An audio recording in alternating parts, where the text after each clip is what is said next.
Charlie Lyons. I love talking to the former athlete. She's a former D1 athlete, volleyball player, and now she wrote a great book on leadership.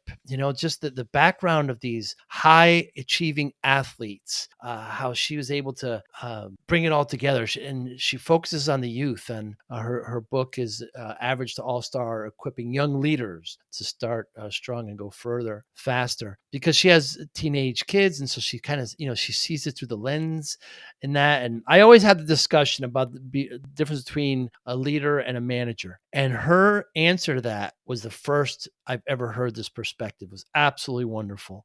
She's got these three spheres that she, wants emerging leaders to go through, that need to go through to become a leader. I did ask her at one point if anyone could be a leader. Do you have to be born that way?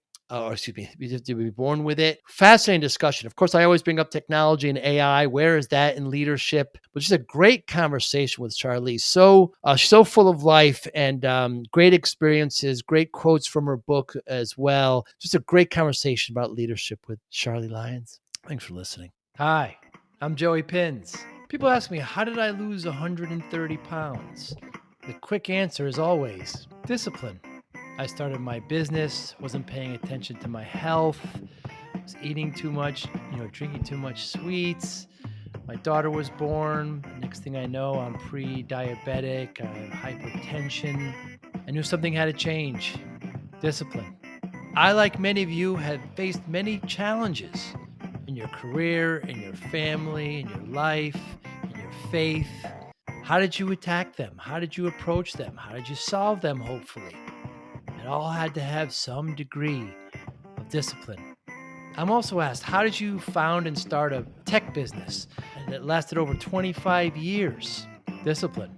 I was committed to it, enjoyed technology, didn't enjoy some aspects of it, but knew it was necessary. Discipline. Our podcast mission, how do we use discipline to better ourselves and society? Join me, please, as I talk to interesting people and discuss how they use discipline in their family and their passion and their careers and how it helped them. Our podcast vision, growth through learning from others. Joey Pins Discipline Conversations. It'll be light and serious. Join us, please. Thank you for consideration. Unless you have any final coaching tips for me. Charlie Lyons, let's talk. Thank you so much for your time. I really appreciate it. Let's okay, so what does it mean to first attempt in learning? Fail. Yes. When I learned that, I don't remember where I picked that up. That was just one of the jewels that I've picked up in over the course of my lifetime. One of those things that you pick up. It's kind of like going on a seashell hunt. You pick up things throughout your life and career that you pick up. You don't pick up all of the shells, but you pick up certain ones. And I remember picking up fail because so many times as people, as a former athlete, many times like fail is a bad thing, right? Like you do everything you can do to avoid failure. And when I heard fail as first attempt in learning, FAIL, the teacher part of me and the coach part of me just started singing. I was like, oh, it totally turned my thought process about failure upside down. And I hope that I am able to convey that to those that I coach. I have two teenagers, and so I do a lot of coaching within my walls. I know, Joe, you said you're an empty nester. I will be that here in about 2.5 years or so. So I do a lot of coaching with teenagers in my own home. And so that has changed our perspective on failure. And I like to think that my kids almost, you don't necessarily want to welcome failure, but you know that there's purpose in it, right? That there's something here for me to learn. And that's what first attempt in learning. That's the aha moment that I had when I very first heard that. As a parent, I want my children to learn, and so part of learning is failing, and you just hope that it doesn't hurt that much, and they really value the lesson, and they don't let it happen again. But you could say the same thing about me, right? Absolutely. Yeah. Not you, but me. I mean, Yeah, yeah, all I of hear us. exactly what you're All of saying. us. Yeah. Absolutely. Yeah. Yeah. What's the difference between a leader and a manager, Charlie? To me, initially, a leader is someone who works with and through people, and a manager works with and through tasks, Huh. right? Huh. So that's the huge difference that I see. Managers Huh. still do have to work with people, and sometimes leaders do still have to work with tasks, but that's the big difference to me. Whoa. Yeah, because I always look at it as, I've had managers before in my organization and they thought they were leaders. Mhm. And just because you have the title manager doesn't mean you're a leader, but that's very interesting. Managers day to day, it's tasks, it's metrics.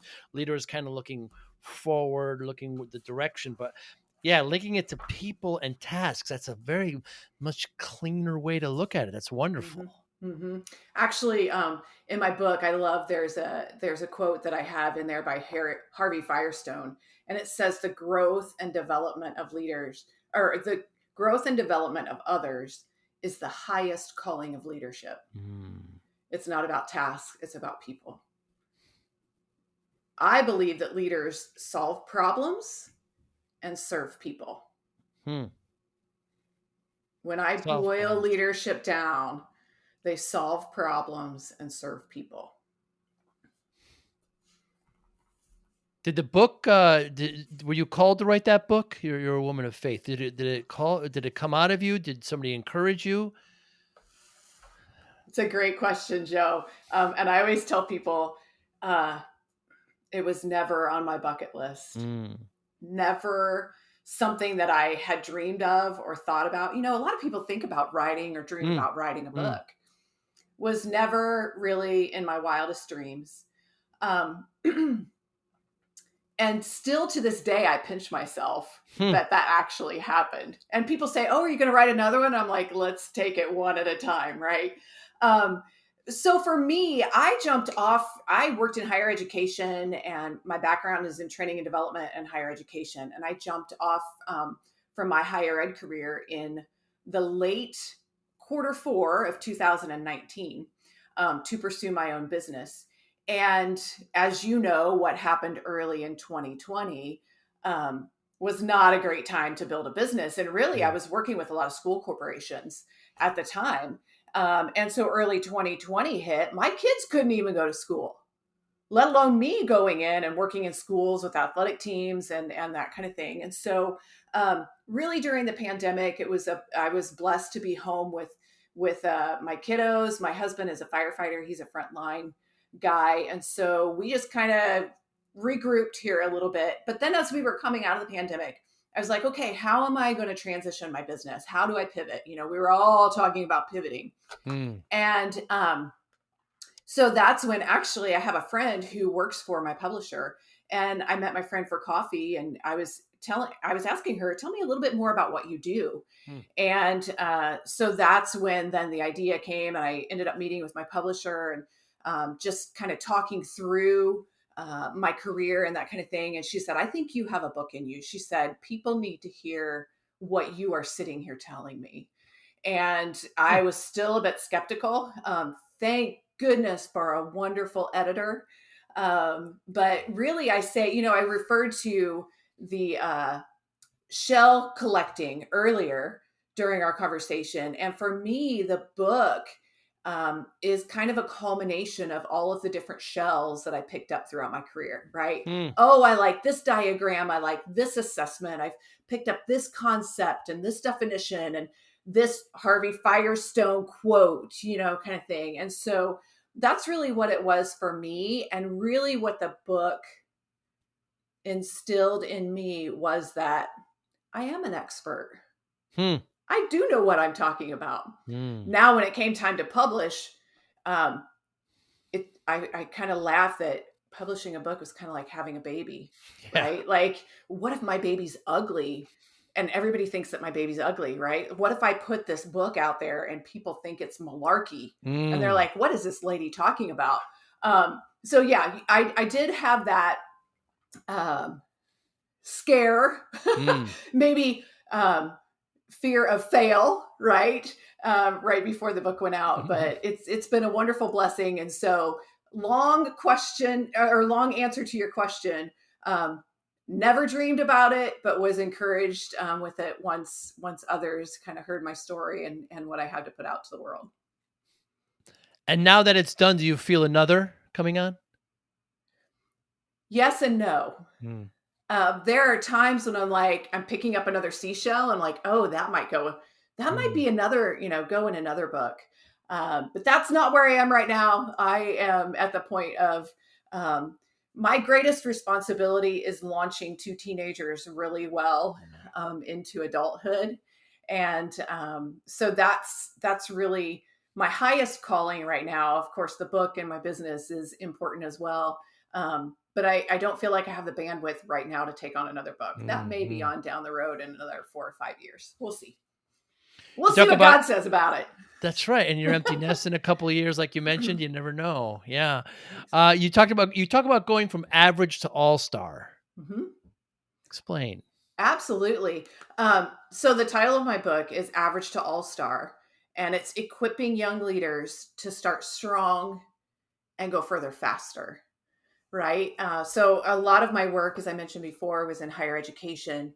Um, my passion is emerging leaders.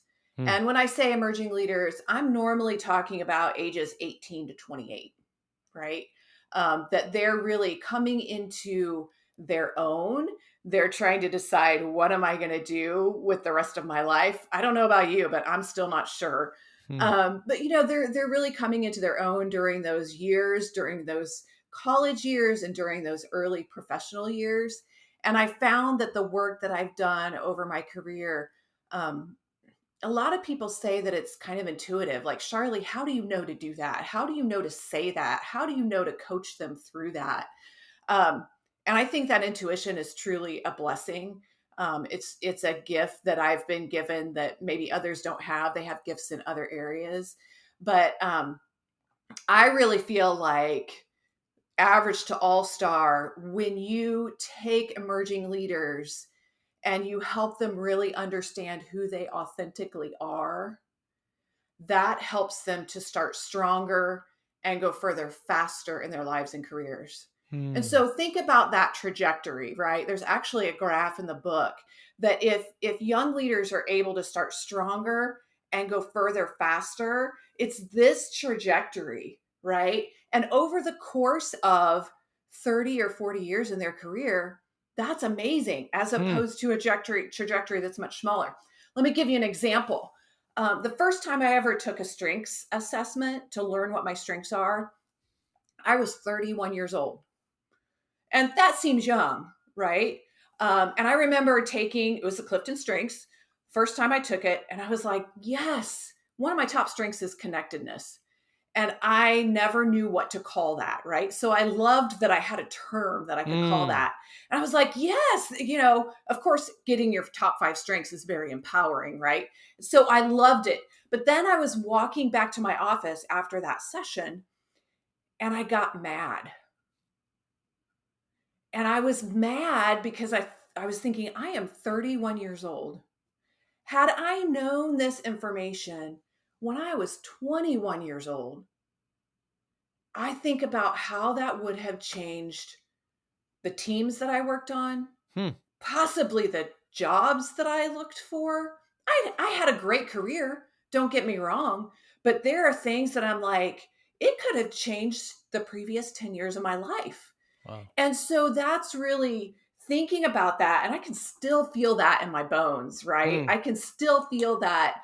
I wouldn't necessarily call it anger, but I was kind of like, man, like I missed out on 10 years of knowing this information. And so I wanted to do that for young people. And so I really felt like I kind of stepped into my calling that day, right?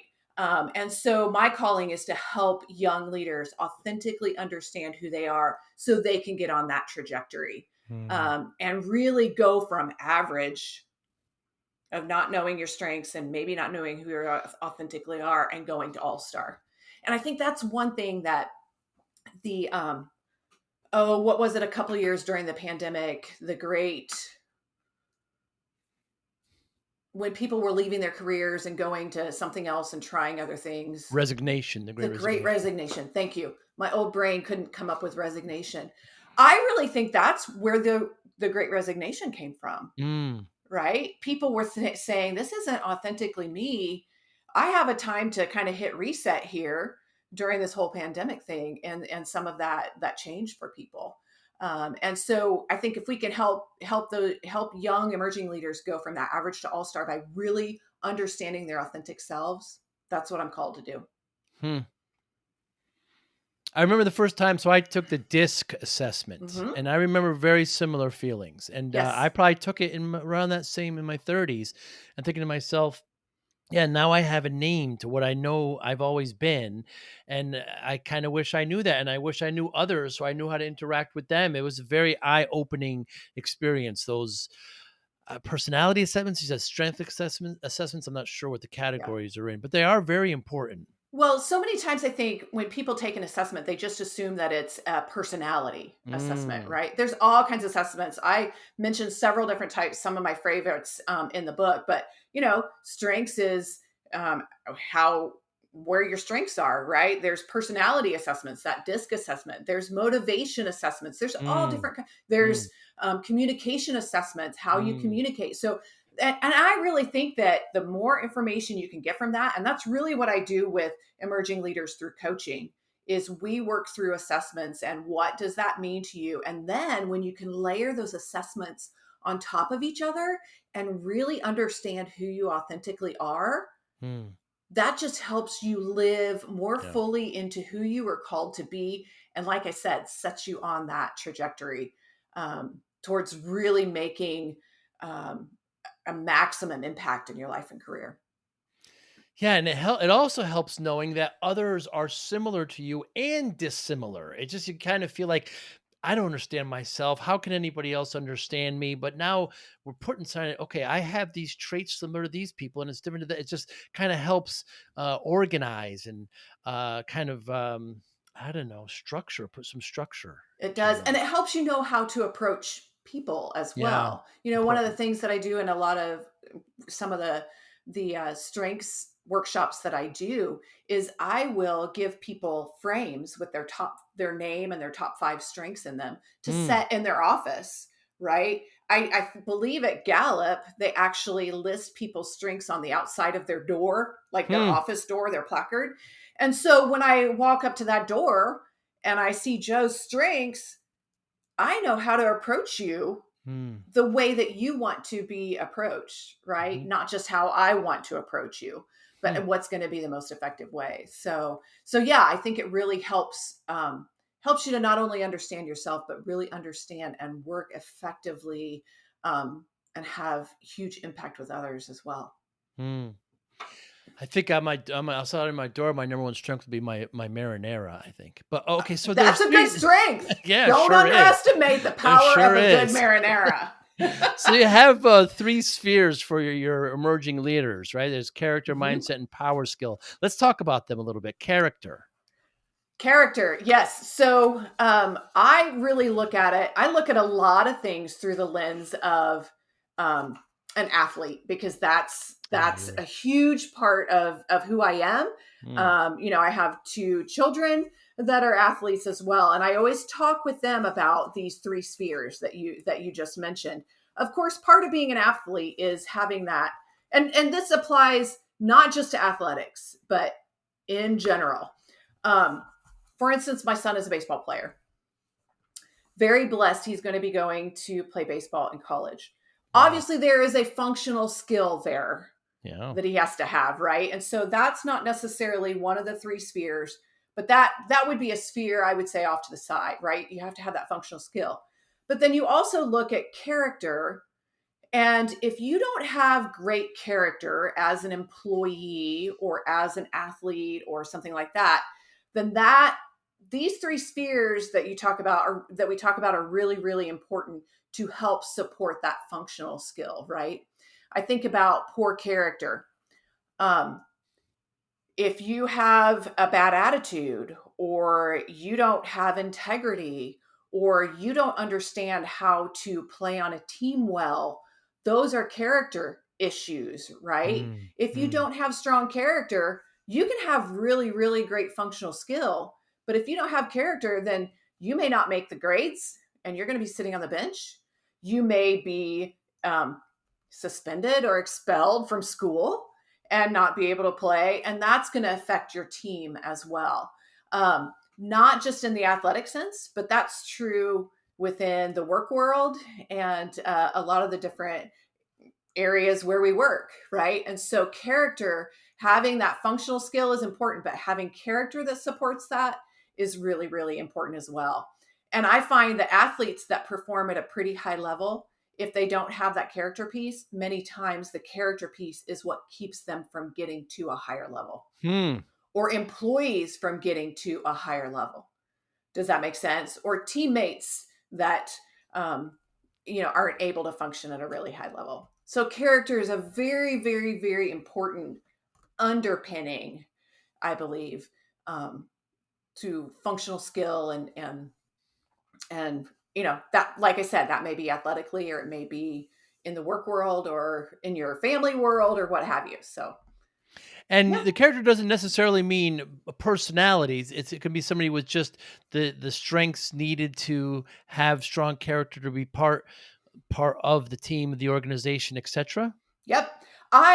Some things that I would throw into that sphere of character is diligence. You and I were Mm, talking about diligence earlier, right? Discipline mm, is a character piece, attitude is a character piece, impact and influence. We've talked about that a lot. Integrity is a character issue. mm, Think about how many corporations out there have integrity as one of their core values, right? Kindness, courage. There's all kinds of things that you could put in that sphere, in that circle that we have, that are character. And I encourage people, as they are mentoring and coaching emerging leaders, to really look at character. Where are those emerging leaders really strong, and speak mm, that into them, and where do they need to be bolstered hmm. with that as well? And that's where then coaching and mentoring, really what Average to All Star talks a lot about, is looking at where do they need to be bolstered and how do we build that character muscle Hmm. in those emerging leaders. Character muscle. Very good. And then we go to mindset. Mindset. So just before we started our call, I've actually just finished a facilitator guide. I'm going to go work with a women's basketball team after we're done here, which I'm really, really excited about. And the whole thing, they're in their postseason tournament. And I'm not talking anything about winning. I'm not talking anything about preparation. I am talking about mindset, because mindset impacts every single area of our life, Hmm. right? I believe, just think about the word mindset. It's literally saying that I am choosing how to set my mind. Mm, I'm not reacting to what other people say. I am choosing how I am going to react in my mind to a situation, right? And so some of it is, and I think it's especially important for emerging leaders to understand this piece, right? Mindset is so important to happiness and well being. Mindset is so important to drive. It's important to flourishing. It's mm, important to just that growth mindset. We talk a lot about growth mindset. So, really curating our minds instead of our minds reacting to circumstances or things that are happening, I think is really, really important, especially hmm. especially for emerging leaders. Like, that's the kind of thing, again, like my strengths, I wish I would have learned that at like 18, 19, 20 years old, right? Really working on curating my mind um, is really, really important. Being proactive in my mind and how that, and not reactive, because many times when we're reactive, uh, that can be more negative, right? Right. Like, I want to be defaulting at positive mindset, right? And I always say our brain is the biggest muscle we use in any situation. Hmm. We can train that muscle just like we train any other muscle in our body. It's the most important muscle to train. Shirley, can anyone be trained to be a leader? I believe so. I think there are some leaders that are more evident, Hmm. that become like when you see them. To me, leadership is influence. Leadership and influence are like first cousins, Hmm. right? Um, and so when I look at influencers, especially when I go into a group of, you know, I attend a lot of sporting events, a lot of choir events. My daughter's into music, and I love, like, when my kids aren't performing, I will be right there on the front row. Hmm. Okay. But when they're not, I love to sit high in the bleachers and just observe young people and what's going on. I always say Hmm. that, like, Friday night, you can go to a high school basketball game for like $6 here in Indiana, right? I can't go anywhere for $6. Hmm. And Hmm. I believe it's the best ticket in town Hmm. because you get to see young people performing at their best. Hmm. Be that the ball players, be that the band, be that the cheerleaders, be that the dance team that performs at halftime. Like, to me, that's the best $6 I could spend all week long. Hmm. And Hmm. I probably should pay double because to me it's worth that, Yeah. right? Please don't tell our athletic director that. But, like, to me that's important. And I love to sit high in the bleachers because I love to watch what's going on.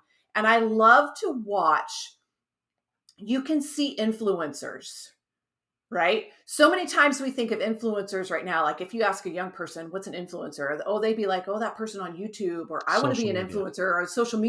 media, Yeah. kind of thing. But influencers, they're the ones that are leading the student section in cheers, Hmm. right? They're the ones that are in the team, and the timeout. Like, the coach is coaching, but they're the ones that are giving high fives and, like, getting everybody ready to go.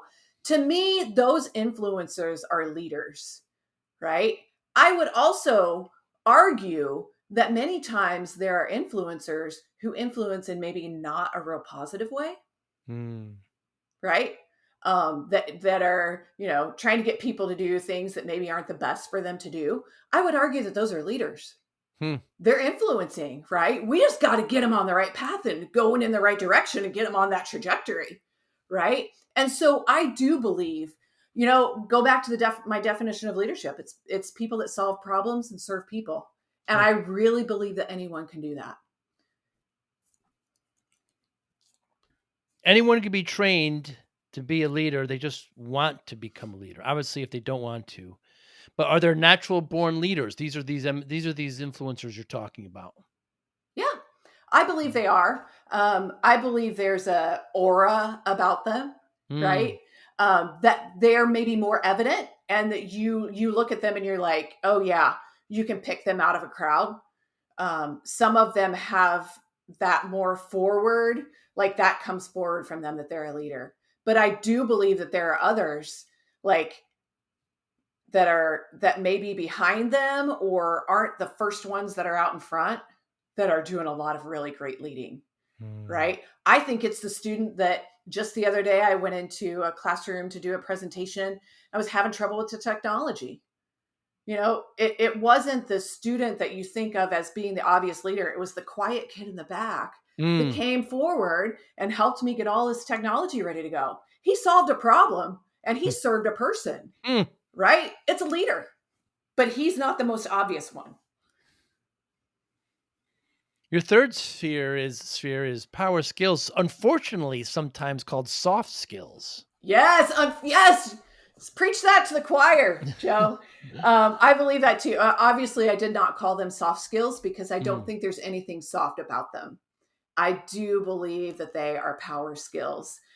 Those communication skills, problem solving skills, interpersonal skills, how to relate to each other, work ethic. There's a number of different power skills, that, to me, this can power skills can kind of almost be, the sphere that is can be a catch-all sphere, Hmm. right? Of what skills do people have that really make them powerful? What makes them authentic and who they really are? Um, and those are the things in solving problems and serving people. Those power skills just help push them to the top. Perhaps the term, because the opposite of soft skills obviously would be hard skills. So I work in technology, and there's lots of these great, great engineers, right? Really smart Mhm. people that are engineers that are building things, and perhaps in some cases don't have the greatest respect for sales and marketing and some of the non-hard scales, Mhm. skills. So they're called stuff. I don't know. I'm just a theory I'm throwing out there. I don't really like either term, but we shouldn't really separate. There's just different skills. Absolutely. Well, and really power skills or soft skills, sometimes those are difficult to measure, Mm, right? How do you measure influence? right. Measuring influence is much more difficult than measuring temperature, Mm, right?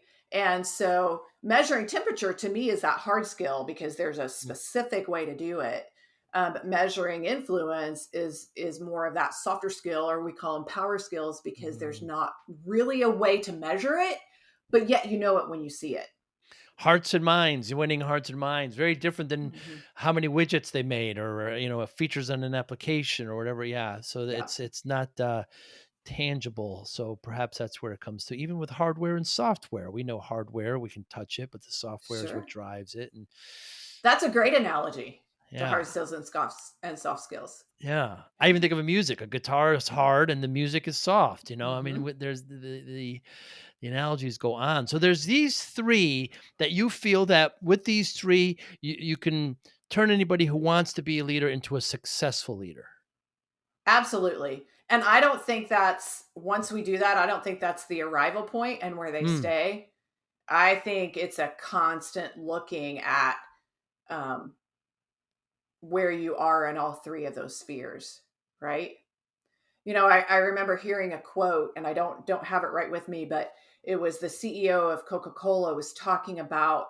I would say that these three spheres could be um, glass balls, right? The CEO of Coca Cola was talking about one of the glass balls is your family, and one of the glass balls is faith, and something. And think about juggling those yeah, balls, yeah, yeah. and think about if you have to drop a ball, which ball are you going to drop? They're glass balls. You don't want to drop any of them because Mm, if you drop them, they're going to shatter, right? To me, that's what these three spheres are, hmm, right? It's not like, oh, I have arrived with good character. You have to continue to work on character. I have arrived with power skills. You got to keep developing those skills. I have arrived in mindset. Mindset for me every day is a discipline, right? mm, And to me, if you drop one of these balls, one of these spheres, then it's going to affect your leadership. hmm. So it's not arriving at these three, it's continually working on all three of Mm. those spheres. Your book, the title, it actually mentions young leaders. Why young? That's my passion group. Mm, And really, the call of the book is for more people to mentor and coach emerging leaders. hmm, So the book is not necessarily targeted at emerging leaders. It's targeted at those that can influence and hmm, bolster these emerging leaders. Because when we look at what's happening in our world, think about right now, we just don't have enough young leaders in the pipeline. hmm, Baby boomers are retiring in droves. Think about that huge generation of baby boomers, and then that next generation is Generation X. Generation X is very small. That's my generation. me too. And you think about the invention of the birth control pill. Mm, And so we have a much smaller generation, right? And so with the baby boomers that are leaving leadership roles, there's not enough of you and I to fill those roles. And mm, so we're asking millennials hmm, and Gen Zers to step into leadership. And quite frankly, they're not ready. I'm not sure I'm ready. mm, Right. And so that's really what the call of the book is all about is how do we bolster young leaders and get them ready to fill these leadership gaps Hmm. that we have. Charlotte, earlier in the conversation, I mentioned I've had managers before that thought they were leaders. So if you have somebody who is a manager, who's more related to tasks, as you mentioned, and they want to become a leader, you'd walk them through the lessons that you have here in the book. I would go through the three spheres, and we would look at um, where are they in terms of those three spheres, what areas do we maybe need to develop Hmm. in those three spheres for them specifically, because I think if you're going to be teaching other people to do it, you have to lead yourself, Hmm. right, before you can lead others. And then the three spheres I talk about early in the book, and really then the rest of the book is a simple three-step process. Um, and that is to discover people's strengths, discover where they need help, and maybe managers discover, to develop. How do you? I give tips, different assessments, and those kinds of things on how to develop those three spheres. Hmm. And then I think a really important third step that a lot of times many of us miss is to deploy. Okay, so discover leaders, develop leaders, and deploy leaders. And Hmm. I really think sometimes we don't deploy real well. Sometimes we forget that step, right? We're like, well, I've taught you and you've come to the workshop, now go do it. Right? And I think deployment and helping them understand how to do that is really, really important, so that they know their what they're really good at, and where they can do that at a really deep level, how they can deploy at a deep level with the strengths and the skills that they have in order to really make a maximum impact. Because think Hmm. about it, a lot of times we leave the workshop, like I did when I discovered my strengths. I left that workshop, and I knew what my 5 strengths were. But then I was like, okay, what's this mean, and how does it change my behavior? Right. So that's what I would do with managers, is kind of look at those 3 spheres, and then really work with them on the people that they are leading. How do they discover their strengths, develop those strengths, and then help them deploy them for maximum impact? Hmm. What role does technology, and especially now AI, have in leadership? I think it is a wonderful uh, addition, Hmm. right? I believe in the power of face to face, people to people, right? Like, I would love being in the room with you. I love Yeah, me seeing your too. face in technology. Yeah. Maybe I'll have to come to Tampa from Indiana. That might Mm. not be a bad No. gig, but I would relish that. Like, I would love to be in person. And I think about, even over the last several years, what technology has brought us. Um, and I think that's a wonderful, wonderful thing. And I think that will only bolster and help underpin leadership. Um, AI is going to have an impact. I don't think I have a crystal ball that I can sit here and or even, it kind of blows my mind almost, right? Um, on what impact AI is going to have. I'm not really sure. I'm not really sure. It's going to be fun to see. Mm. It really is. Yeah. What are your thoughts on that? It's going to affect everything, and I think in the best way possible. It's only to be able to ask something that has consumed all the books that you've mentioned, all the books on leadership, into one body, and be able to ask the questions and be able to pull from all those sources is an incredible advantage. It's an incredible advantage. So Power. that's It's power. Yeah. powerful. Yeah. I mean, And I love uh, your mindset on it. Like, it's positive. It's going to be good, it's gonna be right? great. It's gonna be Yeah. great. Because I there's so once many people out there that are like, Oh, "Oh, they're AI, afraid. I'm not sure." Yeah, but that's their mindset, right? They've chosen to be in that setting of their mind to be afraid. You don't. Yours is like, No, "Yeah, bring it no. on." Love that mindset. Keep it up. The car industry took out the horse industry, right? But what did it did? It created many more jobs in the car industry, tires, engines, ancillary. It's just, I once asked the one of the AI engines, the large language model, the LLM, to explain to me quantum physics as if I was a fifth grader. That's that'd be how I would need it explained as Yeah. well. And it was great. It was like your teddy bear is in this room, but it's actually in another room as well. And it was very, I mean, this is tremendous. Yeah. I'm so excited for it. Um, you also mentioned that with leaders with me, I always, people just tend to, if they think they're a leader, but they don't have the traits for it, you don't think they do, and you are their boss or you're in a position to do so. How do you address that to them without discouraging and degrading and being gentle? Because sometimes with a lot of leaders, there's some ego there. hmm hmm That's where I believe coaching comes into play. I actually in the book there I have a coaching continuum, Mm. um, and there's a difference between teaching. There's a difference between training. There's a difference between therapy. There's a difference between Mm. mentoring. And they're all on this continuum. And that's where I love where coaching kind of Mm. comes in the middle of all of that, right?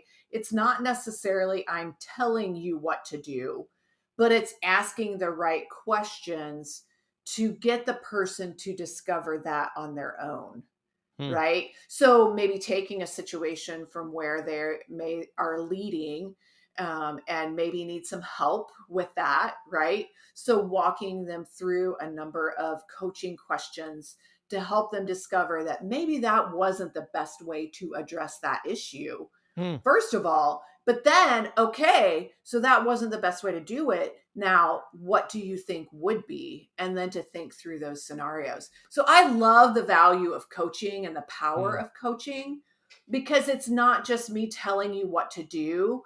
Coaching is leading on a journey of self discovery and self elevation, Mm. in terms of skills and that kind of thing. So I love the power of coaching. I would go directly to coaching in that situation.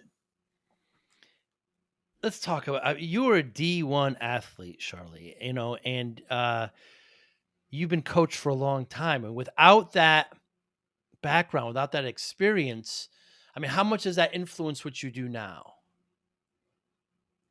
To tell you the truth, I don't know, Hmm. because I've never had it any other Right. way, Any right? other way, right? Um, Mm.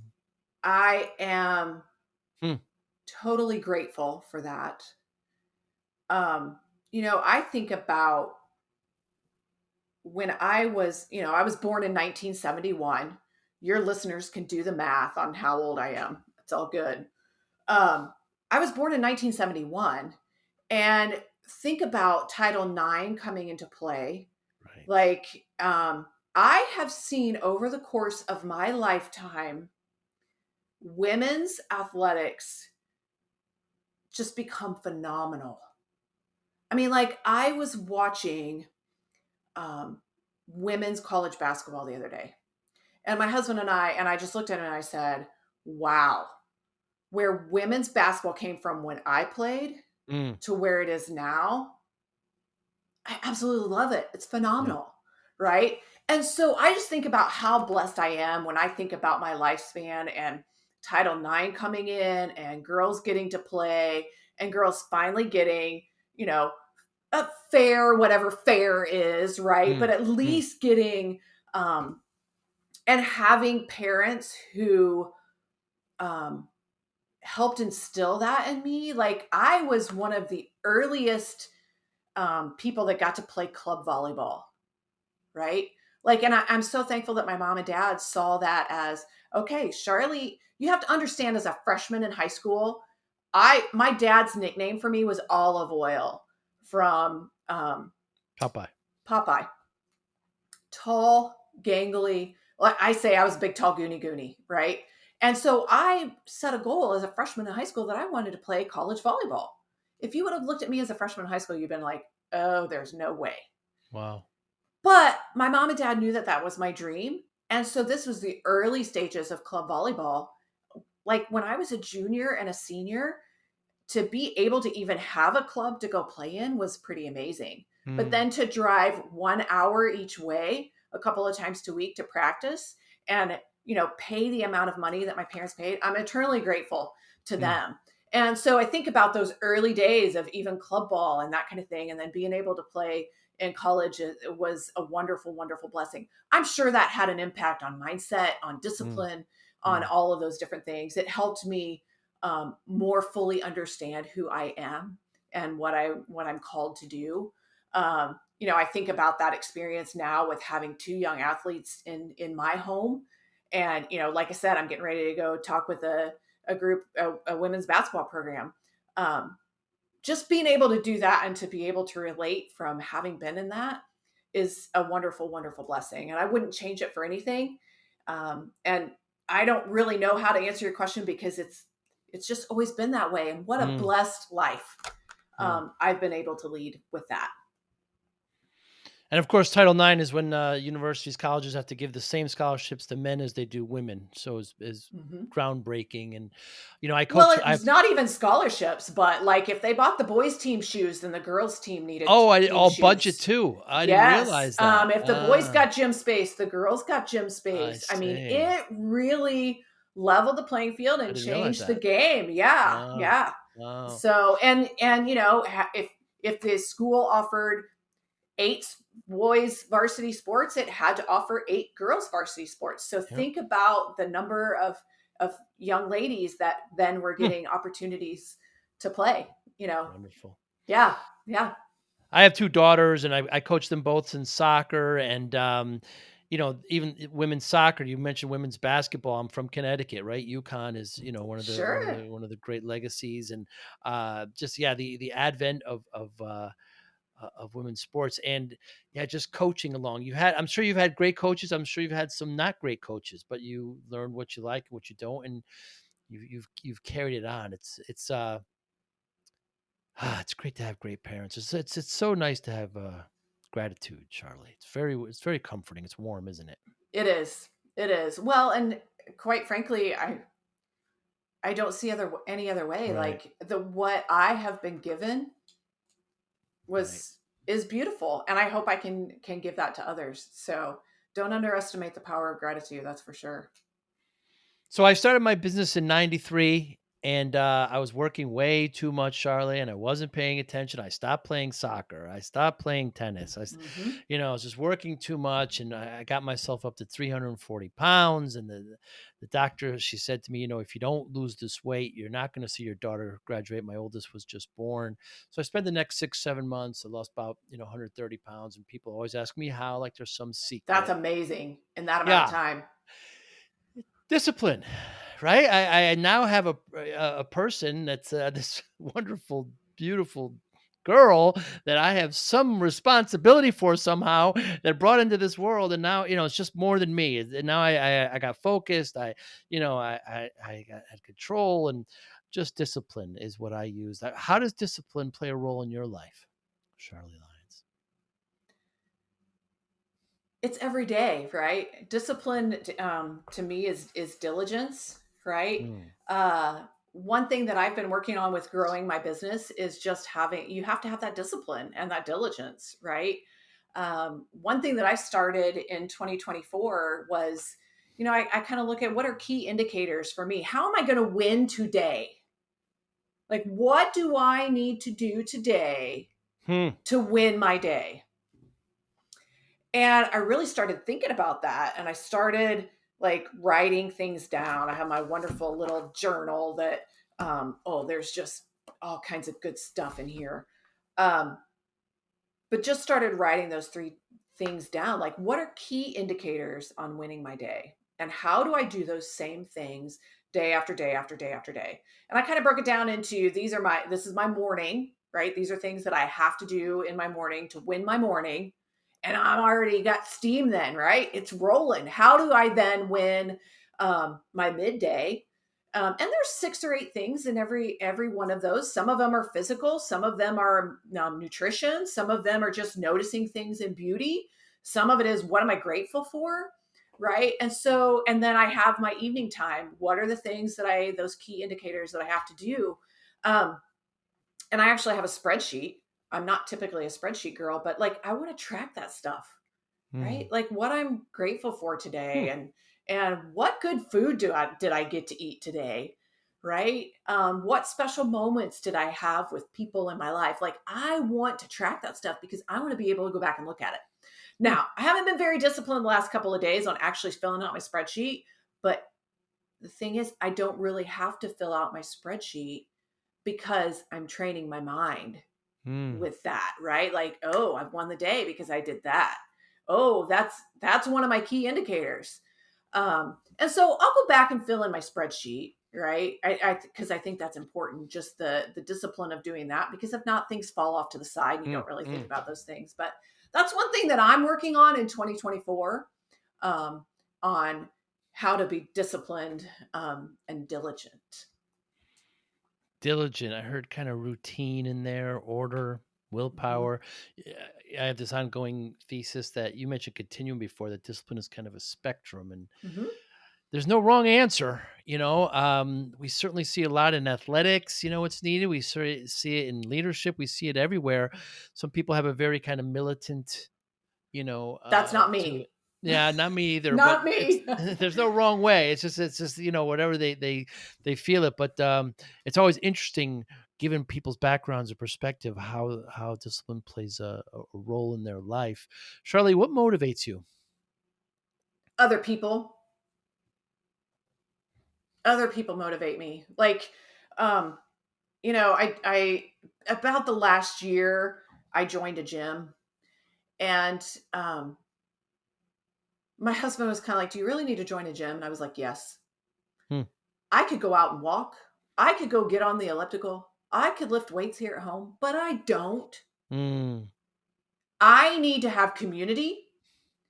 I go to a class. I see my friend Rhonda. Hunter leads the class. There may be other people that come and go. Like, I need to have community and have other mm, people. I don't mind doing the work, but I'm not going to do it on my own because mm, there aren't other people involved. mm, um so for mm, me, that helps with my discipline.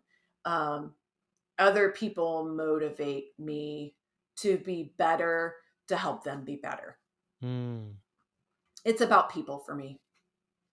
And how rewarding is it when they do better or do well, and you play some role in it, no matter how small it may be? It's wonderful.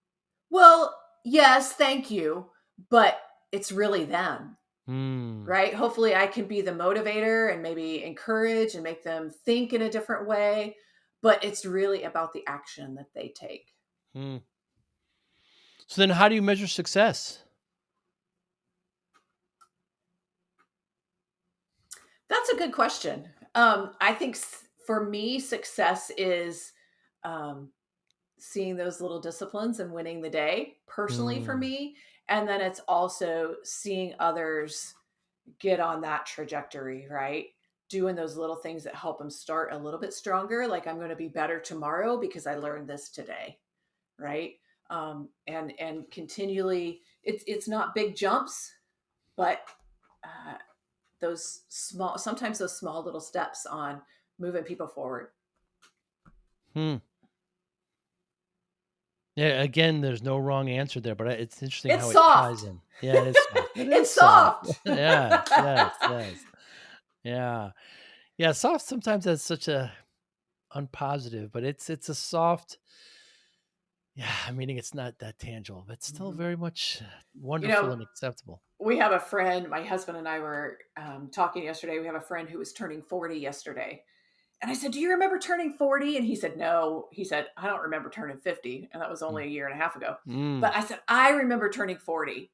And I said, "I remember my office was here and so on and so forth." And I said, "I remember at 40 giving myself the authority to be softer and rounder." Mm. Quite literally, as a 40-year-old woman, right? Mm. But yet, moving into maturity and confidence in who I was, like, I don't have to be with Mm. stuff. I can be a little softer. I can be a little rounder around the edges, and that's okay. Mm. Softer and rounder. Yeah. In Yeah, in a so nice many way. ways. amazing what age and maturity brings, where you just kind of lean back on certain things, isn't it? You Mhm. get certain things happen, and I remember when my daughter was born. I mentioned before, it's like there's small things going on in my life, and they just all go away. They Yeah. just all go away, Yeah. you know. The And beauty of perspective, right? yeah, the beauty Yeah. of perspective, like you said, Yeah. when you're you're at a big gym and you like to sit back. Not only are you watching the players, but you're also watching the spectators. You're kind of getting a whole seat of what's happening there, and it's a wonderful perspective to see how other people and hopefully enjoying and being happy. Charlie, thank you. So I was so excited when we set this up. If anybody's listening, how can we get in touch with you? Sure. Very easily. charlielyons.com. And I know you'll have people are always like, how do you spell that? And so it's Sharlee. Quick little note there. Um, my dad had a girl in school whose name was Charlie, and so my parents loved the name. They couldn't figure out how they wanted to spell it. So my mom's name is Sharon, so they took the Shar from her name, and my dad's middle name is Lee, Ha! Sharlee. Lions, Lyons.com. So And from yeah, there, that's you my have website. Facebook, you have Instagram, and Amazon, your Average book. to All Star is on Amazon as well. So yes. We make sure we put it all in there. Next time I'm in the greater Indianapolis area, perhaps you, your husband, and I get a cup of tea. Thank you so much for your time today. I would love it. Let me know when you're coming. I'm about an hour away, but we will make it happen. Very good. You be well. Thank you. You too. Thank you for listening and or viewing Joey Pinn's Discipline Conversations. Please share this episode with one or two of your friends who you think may benefit from the episode. Our website, www.joeypins.com. There you'll find lots of resources and you could join our mailing list. Please follow us on all our social media, Instagram, Twitter, and Facebook. Podcast information, the video version of our podcast is on YouTube. Please subscribe. Audio is on all major podcasting platforms. Please follow them. And if you like it, please consider giving 5-star rating. Would really appreciate that. Would you like to financially support the podcast? You can go to our Patreon site. Consider $5, $10, or $20 a month. There's all kind of plans that we have there. There's like a one-time payment. What is this podcast episode worth to you? $25, $50, $100, $500, $1,000, $5,000. You be the judge. You can go to our PayPal account to do that as well. Thank you again for listening or watching Joey Pinn's Discipline Conversations.